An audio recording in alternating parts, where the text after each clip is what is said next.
Great. Well, welcome everyone and to today's webinar, Event Ready Revenue, Building Resilient Local Tax Administration for Any Surge.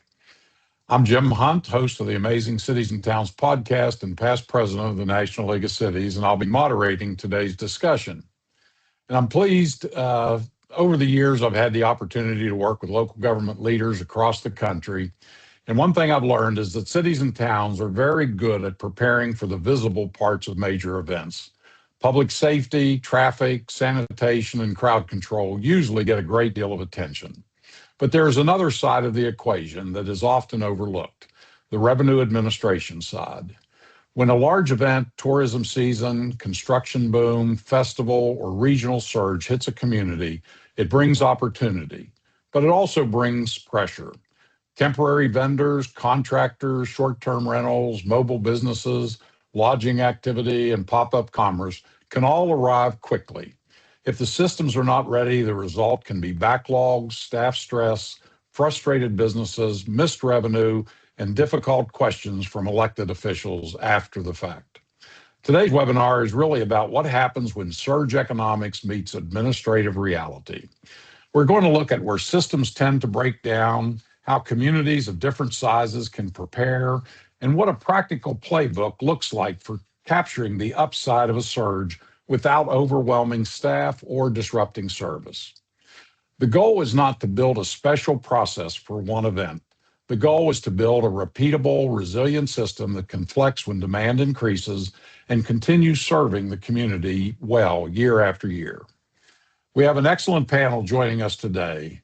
Kelly Smith is a business licensing administrator for the city of Columbia, South Carolina, where she oversees the city's business licensing program and works every day at the intersection of compliance, customer service, and local revenue administration.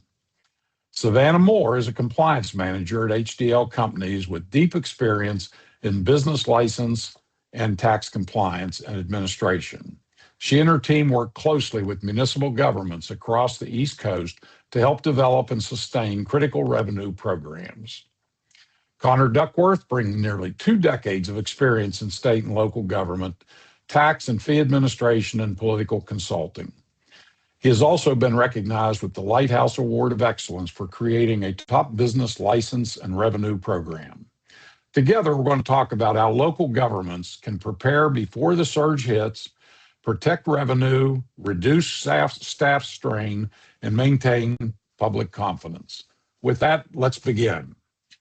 Connor, I know a lot of people are familiar with HDL Companies. And for those who may not be familiar and may not understand everything that HDL does, how about giving us a little kickoff on who HDL is? Sure, thanks, Jim. Yeah, so HDL was founded over 40 years ago by some two brainchilds of a highly locally successful government program. Essentially, they were city manager, finance directors that said, hey, the state does taxes, but I think local governments really need a better say and a better way of doing things internally rather than, franchising it out to statewide. So since then, really, it's been the local premier partner throughout the United States in revenue management, tax and fee administration, software, compliance, strategic consulting, and analytics. We insist on a high personal touch client experience, hiring the best from the public sector to ensure our approach also continues to the needs of our clients. So just like myself, many others at HDL are former city staff members, finance directors, city managers. So we've definitely been in your shoes and we understand what local governments go through each and every day. Our clients love working with the team who has been in the shoes and fight for those communities that you have.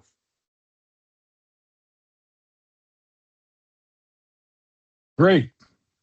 Connor, I was trying to think of an example that would illustrate a little bit about what a city goes through just from a personal nature. And I was struggling to find one, but then all of a sudden I've been on the road for a couple of weeks and going to different conferences and seminars and all. And one of the things that it created for me was what I'd call a financial hangover. is that when you had the events, you go to a conference, you're enjoying yourself and all, and then when you get home, you've just stacked receipts and Uber receipts and all the paperwork that is accumulated and mail that's accumulated during that period. And it really creates, I think, a lot of times what happens with cities after an event. It's such a high when you're hosting some major event or even a regional fair or festival. But then when it's all over, all that effort, you have to do the paperwork. And that's really what hangs a lot of cities up. Why don't you tell us a little bit? I mean, generally we look at what's a city do? And I think a lot of times, Connor, you've used the term building a playbook. What's that playbook look like? Yeah, thanks, Jim. So, W. Edwards Deming says if you do not know how to ask the right questions, you discover nothing. And so our playbook sort of comes from why things break. We were looking at why things work, and then we figured out, you know what? Things break all the time and sometimes out of our control. So we wanted to really check and dive deep into that to find the solutions that are really needed. So the best leaders often ask the best questions because they themselves want to be a better, whether it's director, a manager, just a staff member, and assist their community. Local government culture values shared learning. We know as we're all part of this that hey, you see a good idea, you're going to steal that from your neighbor too because hey, it works for them. Hopefully it can work for you. So we want to share those ideas at those conferences that you mentioned or just through some roundtable groups that we discussed with. We also want to sort of have a curiosity that we look at, and we know that curiosity will sometimes lead to preparation and then ultimately to results. So that surge ready revenue playbook really came from asking the right questions, where we're going to explore these four questions today, and why this topic is important for everyone. Super. And I'm really happy to have a working person. So when the webinar is over, I'll probably, like many people, go get a cup of coffee. But Kelly Smith from Columbia, South Carolina, is probably her phone's ringing as we speak. So Kelly, Columbia is about 144,000 in population, so a pretty good sized city. And give us a little bit of the insight on what those surges look like. Absolutely. So we have, many different types of surges here. We've got seasonal tourism peaks, there's local festivals, conventions, one-time events, infrastructure, construction surges. Right now, the city of Columbia, we have Soda City Market, which is one of our actually, it's a nationwide, well-known city market, outdoor market that's very popular. We have different events like St. Pat's. We've got the South Carolina State Fair that happens. And when these events happen, sometimes they pop up out of nowhere if it's not like a normal cadence. And, I think the biggest thing that the biggest takeaway here is that it doesn't matter what size your city is, you're still going to go through certain things that are going to happen with events in your city that you may not be prepared for. There may be internal department silos, there may be staffing challenges, there's going to be multiple regulatory oversight that you may not, be prepared for, whether it's DOR, LLR, things like that. Sometimes there's communication breakdowns between local governments and the event promoters, permitting bottlenecks, things like that. So it impacts everywhere. And you also have that crossover, that spillover. So sometimes neighboring cities will get the same effects as, the city that's having the event, just because tourism, people coming there, staying in their town, and just being prepared is one of those important factors here. Yeah, I think you brought up an important thing about the spillover effect because, a lot of times people are looking at their city and they say, "Oh, we're so small, we just this isn't for us."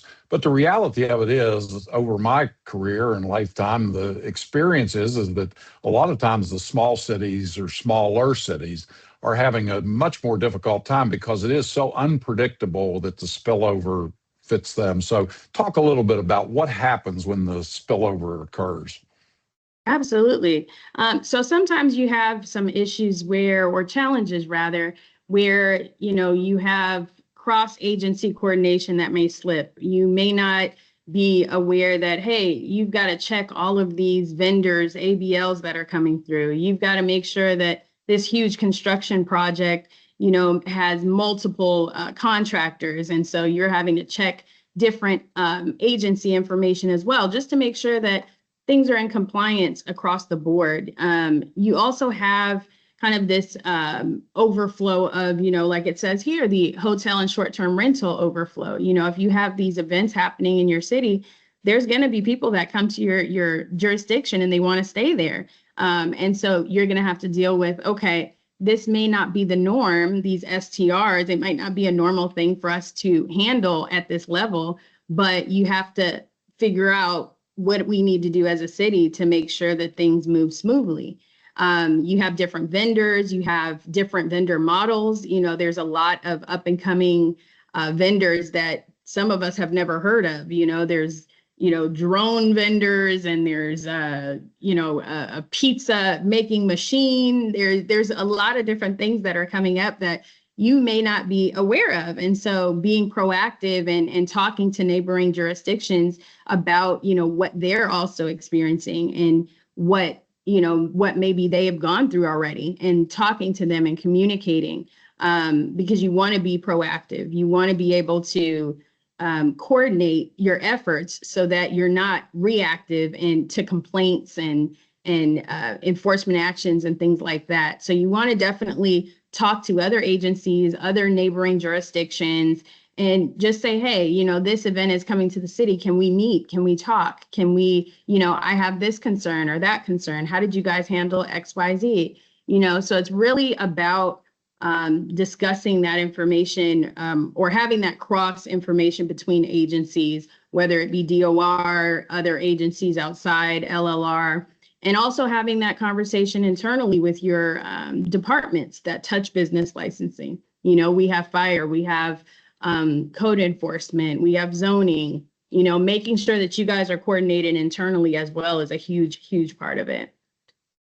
And, one of the things, and that brings up something that, you have such great events in your community or in a neighboring community, and the employees of the city, a lot of times, and I'm sure in the finance department and the business licensing, they have paid time off and they have vacations and all. So they're looking at it like, oh, this is the time I'm going to take 3 days off in the middle of this.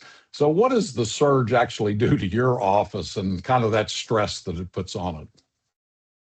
Yeah, well, especially if you're not proactive and you're looking forward to that influx, it could present staffing challenges. It'll create those backlogs, where we have a ton of emails, a ton of renewals that haven't been fulfilled yet. We have a lot of walk-ins. You'll get those voicemails, it'll delay the work for any, manual work that you have.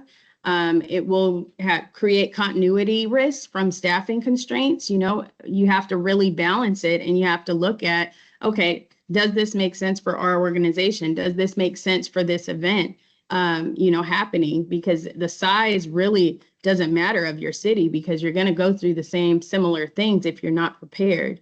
So you really want to make sure that you have the tools in place, a system that can handle that type of information, that data, and do what it needs to do for you in those different periods throughout your seasons in business licensing. You want to make sure that your system can handle, multiple vendors, and it can handle these different processes within that.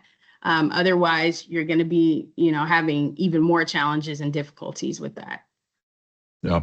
And Savannah, I'll bring you in and ask you, you work looking regionally, and when you look at the regional effects, and there's, does everyone need to invent their own system? Or, there has to be some economies of scale here, shouldn't there be?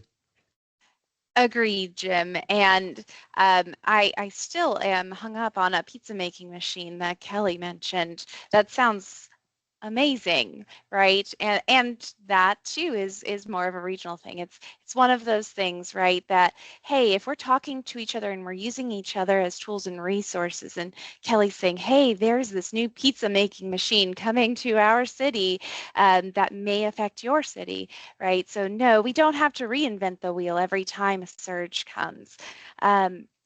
We want those communication pathways to be opened up regionally. And I think Kelly brought up a fantastic point of communicating with your neighboring jurisdictions, seeing what they're doing and seeing what you can use to help benefit your surges and your moving into those areas, right? And dealing with how are they managing the short-term rental side of this event? How are they managing the business licensing, or are they on a paper application? So are they getting a long line at City Hall, and how are they managing that?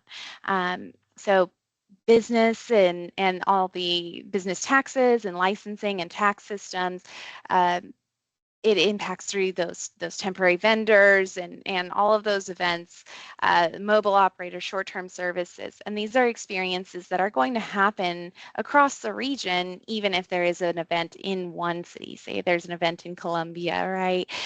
That's going to happen to a lot of the neighboring jurisdictions. They do vary widely across the country. So while there may be a pizza making machine in Columbia, South Carolina, that doesn't mean that there is going to be that pizza making machine in LA and California, right? But for those that have those business related taxes and registration or licensing fees, that registration is the front door to getting that information. If there's new activity that isn't identified, if not everybody knows about that pizza making machine, downstream compliance becomes more difficult. It's harder to get somebody into compliance after the fact than it is from the get-go. So when registration pathways are slower or unclear for those business communities, then those non-compliant businesses kind of increase, and it makes it easier to comply if there is a good pathway for them to do that registration. And what can we do to make that compliance easy for them? Absolutely. And Connor, in the last, decade or so, the hotel, the room rental, the Airbnb and Verbo and all of these things, it's really changed the face, especially on surges, because they're, they expand and contract based upon the popularity sometimes of those events. What can you tell us a little bit about the surge as it hits the lodging and tax systems? You're exactly right. And I mean, anything that comes to your local area, it doesn't even have to be necessarily your city or county that you work in, but the region itself. Let's take the World Cup, for instance, right? So Atlanta is going to be hosting the World Cup. Well, we did a webinar with the GMA talking about that in Georgia, and they happened to say that pretty much within 90 minutes of Atlanta Metro will be affected with that surge. So you can see not just Atlanta, but the other host cities, Miami, LA, Seattle, Kansas City, they're all going to have the same sort of impact for surge events. So you're going to see a lower sort of rate of availability, or a lower vacancy rate for hotels, short-term rentals. Hopefully you have a short-term rental program in place if you're in a significant size type city or community. If you have only a couple short-term rentals, sure, it's probably not going to affect a whole lot. But if you have 50 or more, you should probably start thinking of having a program in place if you don't have one currently. Um, Lodging tax really has many names and has a variety of facets that is collected. You can have the tax itself that's being collected either locally or statewide. You can have your local tourism district that's also tacked on. That can be collected locally, statewide, countywide, through through the district itself. And and those are also going to get impacted, right? So the pressures rise when staff is most strained. Do we know how much, um, how much room that we have? Do we have stats and data behind it? And those are fields and points that you need. Maybe you need to build another hotel. Maybe you need to find ways to sort of increase that room count. Maybe you need to partner with somebody like an HDL that can do all of this for you, do audit work, right? We didn't even talk about that yet. How about audits? Do we know if they're collecting properly? Maybe they don't even know. We saw during COVID, a lot of people left. They changed jobs. The staff that was there for years, went on to a different industry. After COVID, they hired staff that weren't really capable in understanding the ins and outs that the previous staff did because of the new um, uh, sort of challenges that came out of COVID. And so, if you haven't done an audit program in at least 3 or 4 years, you should start thinking about it because odds are you're leaving money on the table by what they might not even know that needs to be collected. And Yeah. then, finally, have those simple steps, clear communication with either the short-term rental folks or the hoteliers, make an online accessibility and workflow. So I know that in Colombia with Kelly, she has a hospitality tax and they're able to pay online, in this case through HDL, but they're able to have that availability where they don't have to come down to City Hall. They don't have to mail it, a check in the mail every single time. They can do it on their phone. They can do it just sitting at their, on their couch or, at their office. And so have that flexibility too, and be prepared in advance. And Connor, so when we look at if a member of a city is listening to us today, give us we call it the 90-second diagnostic, but what does that look like? Generally we're talking about systems. I think in every city that I've ever walked into, it's very seldom you find people that just don't want to do their jobs. It's really the system that somewhat handcuffs them and how they do it. So give us just some of those checkpoints. Yeah, so we know that there are a lot of smart people at City Hall. I mean, I was there at one point too before HDL, and it's not the people, as you mentioned. There's all good intentions. We're all trying to get the job done as quickly and to the best that we can do it. It's the system that often needs to be changed. So we have a couple of points here, and consider it from an executive's perspective, maybe a mayor, maybe a city manager, or your director.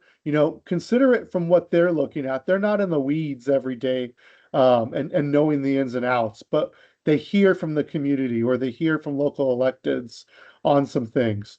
Do you recognize any of these points in your agency, right? Are you vulnerable of missing some of the benefits that often happen from surges, right? Are you missing capturing some revenue because maybe you're short staffed, because maybe you don't have the technology or the means to do it? I mean, at HDL, we have compliance programs that we have hundreds of databases that cities and counties often don't even have access to because we've accumulated them over the years, and we have 200 folks in our support center that are mining these databases that are helping cities and counties nationwide.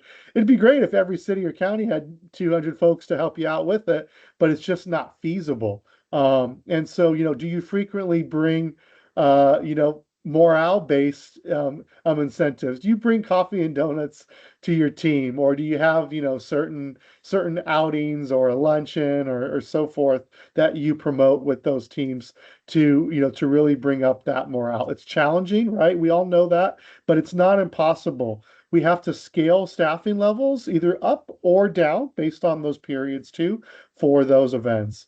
And without the right model, tools, help in place, it's going to be a lot more work on your end. But in the end, the community might miss out on some of those benefits too because of the operational problem, not necessarily the folks that are actually doing it on the ground. And I can tell you, as a former elected official, you, you know that it's happening in the finance department. You know that they're processing all of this stuff.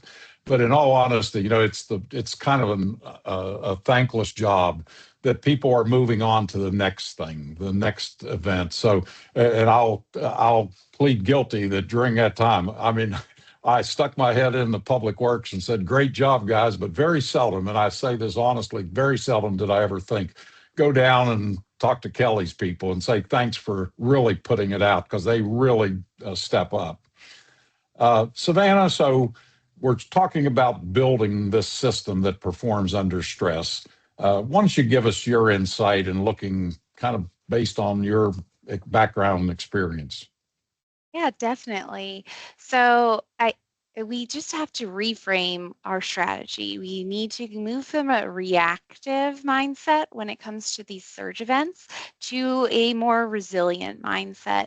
And we just need to be prepared, right? So how do we optimize that efficiency in order to create a capacity for you and your team to be able to handle these surge events? Tech and those workflows matter way more than any head count. There's countless municipalities that I work with that have, say, maybe one or two staff members that are in charge of their business licensing. And so it's a lot to expect one person to manage all of this, especially if they're getting those paper applications and they're getting a line at City Hall.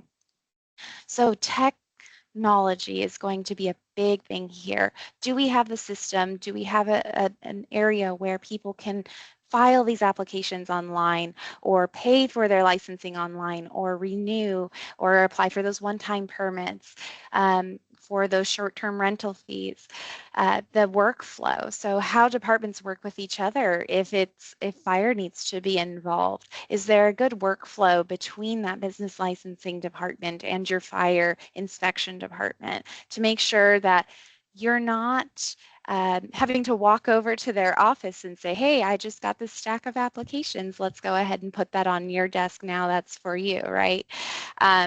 We want to share and scale those resources without having to bring in 5 people, because bringing in and hiring 5 people for an event to last 3 weeks isn't always going to be the easiest or the best way to move forward with that. So cooperative compliance and getting that new net revenue in without impacting your team is important.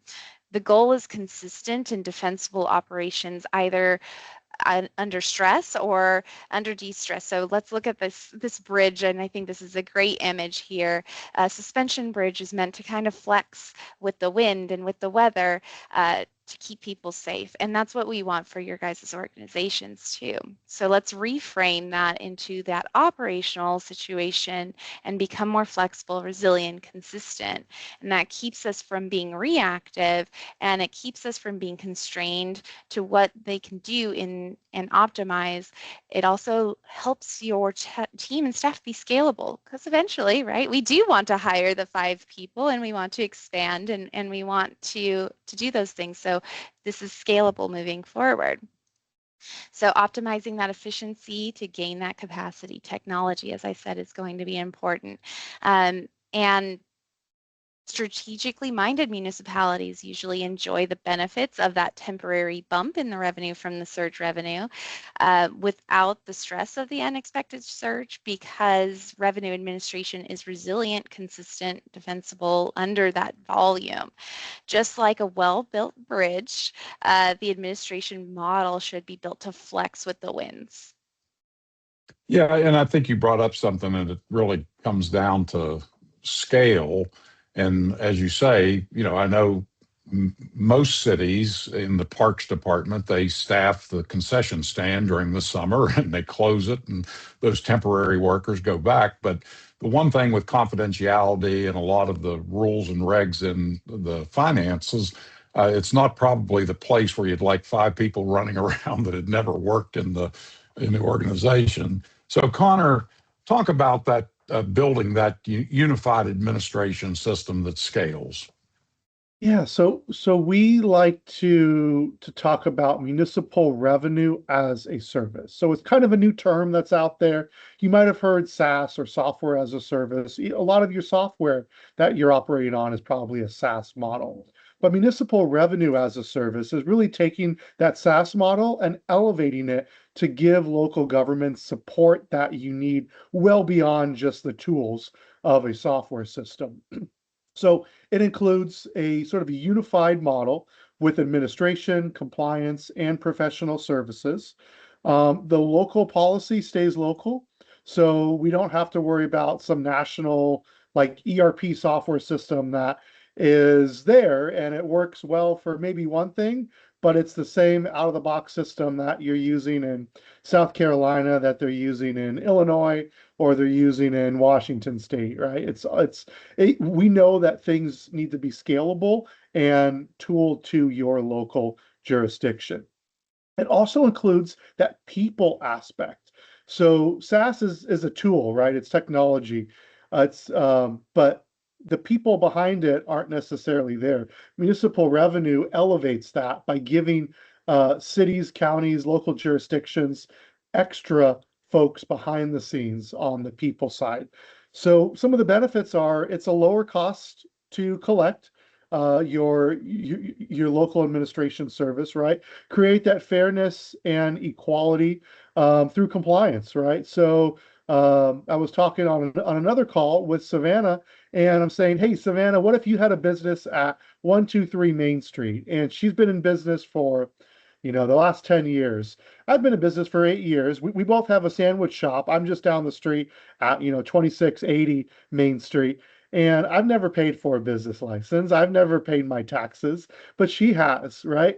How is it fair that Savannah's been a great citizen all these years, but me, whether I don't even know I have to do it, or just me being, sort of on that maybe an ignorant side of things, and I don't want to pay for it. And we need to have the ability to create that fair and equitable environment all the way across. And that's where some vendors like HDL can really help through discovery, compliance, and audit services. Be proactive, right? Not reactive. For those large scale events, you want to have a program in place before those events even hit you. You want to know, hey, what vendors are coming in? How are we going to get them into compliance rather than after the fact? Sure, we can figure it out after the fact, but it's a lot more difficult. Less staff burnout, right? Those resources that we talked about. You want to be able to elevate those surge resources. Maybe fill in some staff here and there when you need to tackle those large scale events. And better interdepartmental flows. Do you have a system in place that has approvals? Where you can reach out to different departments for those approvals, have fire be able to log in, or community development, or other departments that can put their notes in, their files, their attachments, all within that same scale. So really, we want to invest in, as we talked about, the people in the process rather than those other outside factors. Municipal revenue as a service really is that operating model that allows communities of any size, large, small, to deliver that consistent service, fair compliance, reliable revenue, really at any scale with that municipal revenue as a service system. Yeah, and Savannah, Connor just hit on, talking about that unified administration, but it's same principles, different starting lines as the title of the slide. So give us some insights of that. What's the challenges on all sides of that? Yeah, and I think this is kind of where we move into this how-to part of this webinar, and going back to that original reference of our playbook and that size of your community. Population ranges are generally guides. So some small organizations may be the home to some really big major events and high tourism, where large agencies or large jurisdictions may have few. So it is going to be more personalized to you and your jurisdiction. But the important thing is to stabilize your processes before the surge hits. There's just not enough time once that surge or once that event comes for you to do that reactively. So for larger jurisdictions, somewhere around 150,000 in population or higher, you have to prevent the fragmentation and the collapse there. And for medium-sized jurisdictions, we're focusing on stabilizing our core programs first. And for those small jurisdictions, we have to recognize that scaling is not going to be our protection there. So we have to protect it by being flexible in our continuity there. And so our actions are going to depend on the size and the resources, the staffing that we already have, as well as the revenue mix that we have in our jurisdiction. And we'll have to do that kind of one at a time. So let's break that down a little bit. Yeah, and everybody looks and they say, if there's one thing you can tell me that's really going to resonate, what is it? And I think the universal principle will help clarify that. Yeah, definitely. So, fixing that intake valve. New businesses are going to come in. We have to address the tax ecosystem first, that business tax and occupational tax ecosystem first. Where are they registering when they come in for the city for the first time and they've never been a business before? How is that registration happening? If they're not identified or if they're not registering before that event, what happens with your compliance programs during that surge or after that surge? This is going to include things that temporary contractors, those pop-ups, and those event-related service providers like that pizza making machine that Kelly had mentioned earlier. Those licensing programs, if they're fragmented across different departments or systems, scaling becomes kind of a liability there. So inconsistent, delayed registrations and manual workflows are only going to amplify during a surge. So fixing those is going to help prevent those breakdowns and that leakage when that surge does come. Well, great. Now, Kelly, now I think Savannah didn't have lunch yet. That's why she keeps focusing on pizza. But when we start talking about size cities, and what's unique, I think, Columbia, I'm sure, in many people's eyes, is a large city. And then in other folks, they'll say, no, that's New York and Chicago and all, but Columbia is a medium-sized city. So tell us a little bit from the perspective of a large city, and I think you certainly qualify, in my mind, as a large city operation. Yeah, absolutely. So with larger cities, there's usually more staff, but larger cities with more staff sometimes present issues or challenges rather with silos. So kind of what I was speaking about earlier with, the interdepartments connections, right?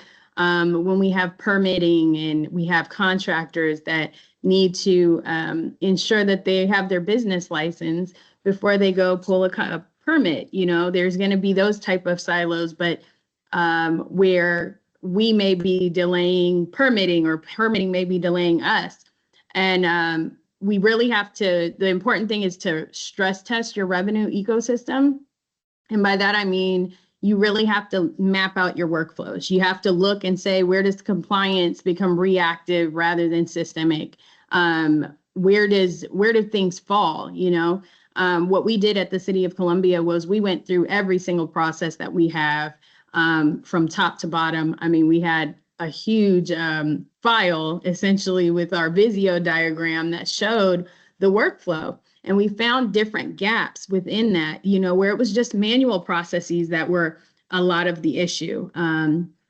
Why are we waiting for this paper? Why can't they do that online? Can we make it automated? Can we, take some work off of our plates manually?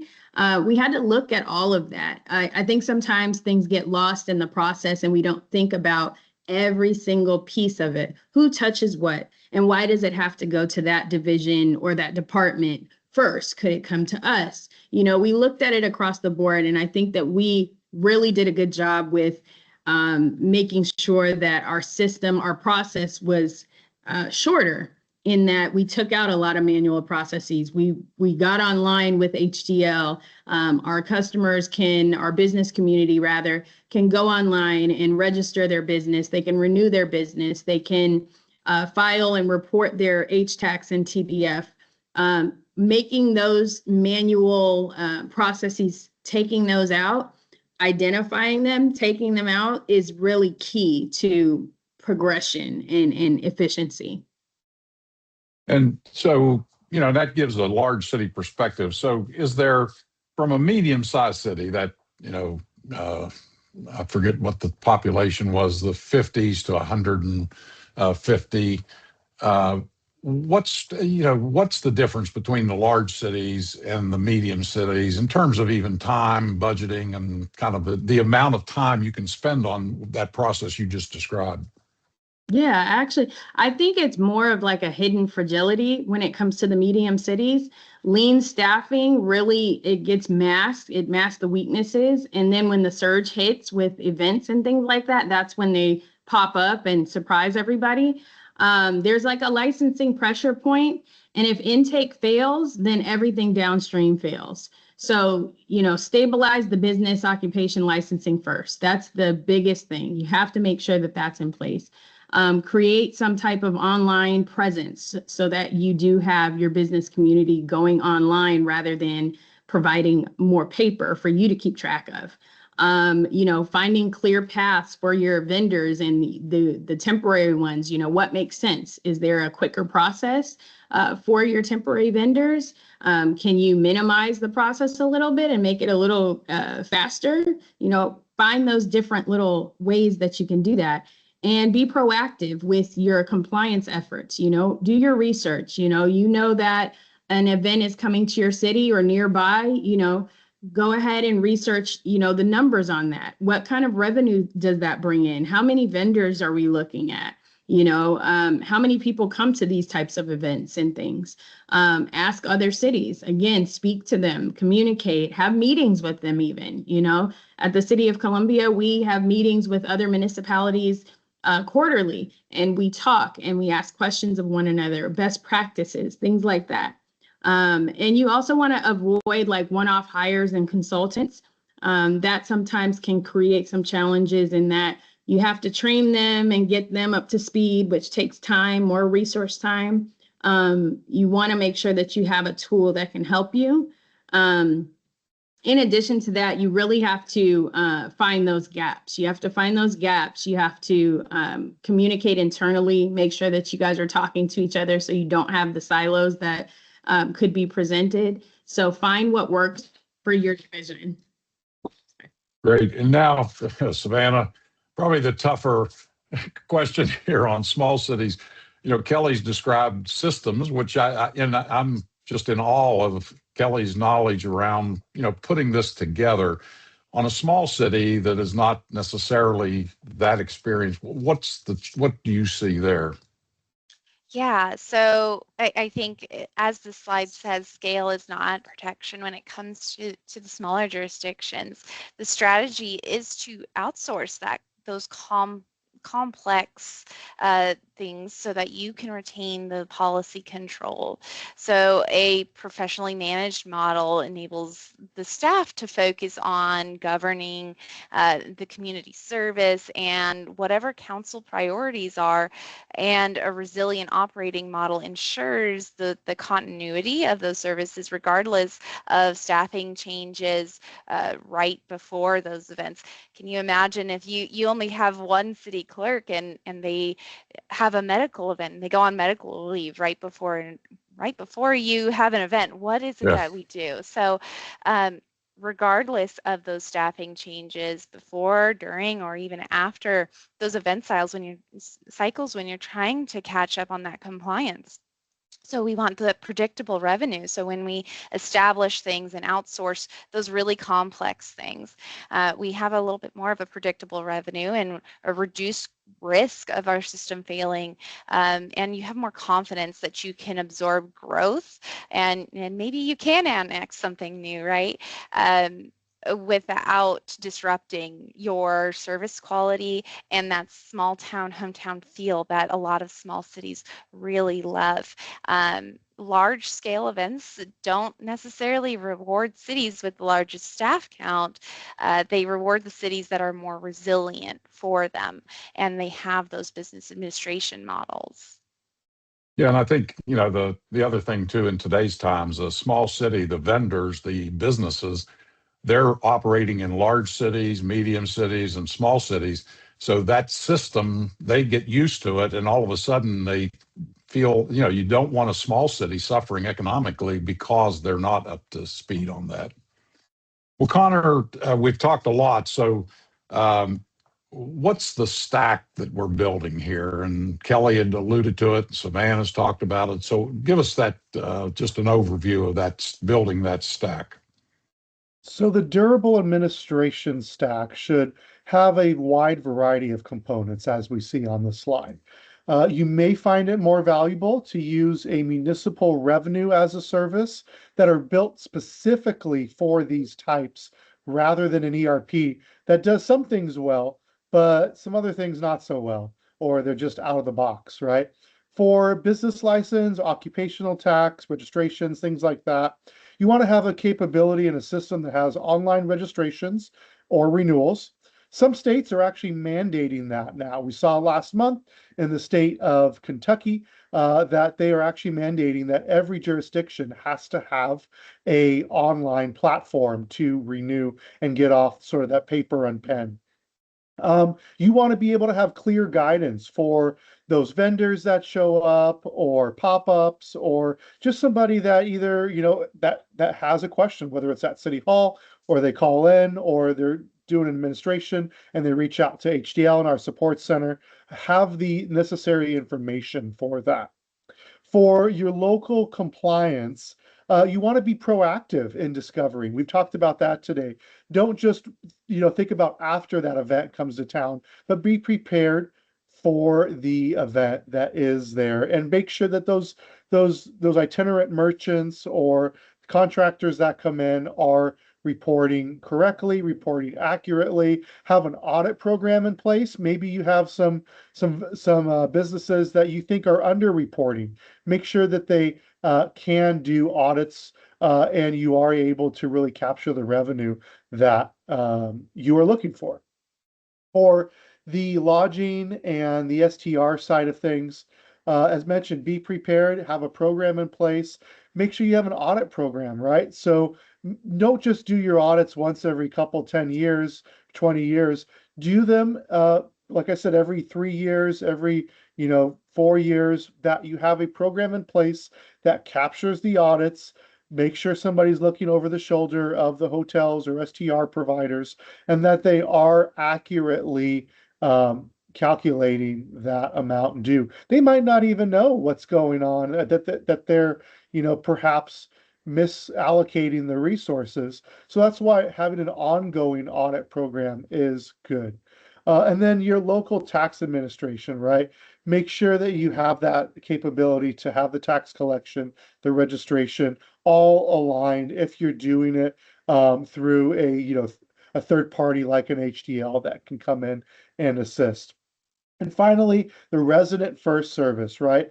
So as Kelly mentioned, you don't really, it's okay sometimes to bring in, somebody for a one-off assistance here and there, but you want somebody that understands the nuances of the city, your processes, your workflows, and can really be there from the ground up and working their way year over year with the city as a consistent provider. Educate them in customer support. How does your city do this? How do you tackle that? And of course, maintain fairness while also increasing that compliance and revenue. Great. And Kelly, I'm going to let you kind of, what's going to happen later this afternoon or tomorrow when you look at all of the material of the webinar. What's that checklist that you do in terms of what to do next? Yeah, absolutely. First, take the dog out. Second, I would really fix the intake process. So I would just really make sure that the intake process is solid. Is there a clear pathway for my vendors? Is there a clear registration process? Is it tedious? Is it straightforward? And is it available? Is it available on the mobile? Is it available on a laptop? Is it, easily accessible? I would also map out my processes and make sure that the process for STRs is established. The process for any pop-up vendors is established. What does the handoff look like to the next department? And making sure that that's really clear and everybody's on the same page. If your business licensing team knows the process, but then your interdepartment that you work with, fire, is not aware of that process, then it's not really going to work out too well. And then I would also be very proactive about compliance. I would make sure that, we had reports ready to go for our council about the different events that came, how many people attended, how many vendors actually attended, how much revenue total did we bring in? I would also take notes for the future, what worked, what didn't work. I think that's very important, having a lessons learned and taking that opportunity to get better at the next event. Large scale events, they reward the most resilient administration model. So you definitely want to make sure that you guys are proactive and doing what you have to do for those events that come through.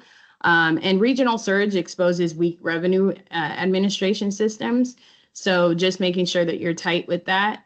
And mapping out the influx, right? An event's coming, what can you expect? And who can you speak to? What other municipalities could you maybe touch base with to get feedback and ask them what worked, what didn't work, what do you recommend? Super. You couldn't have done that better, Kelly. Well, I want to thank Kelly, Savannah, and Connor for a very thoughtful and practical discussion. I think one of the important takeaways from today, as Kelly said, is that the surge events don't create the weaknesses, but they do expose the weaknesses that are already in the system.